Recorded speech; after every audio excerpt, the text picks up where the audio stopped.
राम राम सर्वांना, शुभ सकाळ. आणि सकाळी सकाळी एवढा वासुदेव आलेले आहेत आमच्या घरी, तर त्यांना एक गाणं म्हणायला होतो.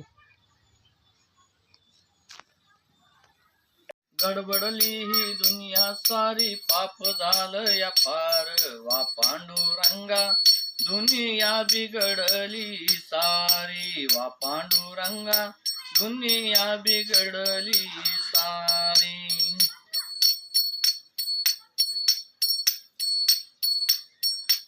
वा पांडुरंगा दुनिया बिघडली सारी. पैशा पायी नात गोत सगळंच विसरून गेली, पैशा पायी नात गोत सगळंच विसरून गेली. भाव भावाने वैर केली, भांडण कोर्टात गेली, भाऊ भावाने वैर केली, भांडण कोर्टात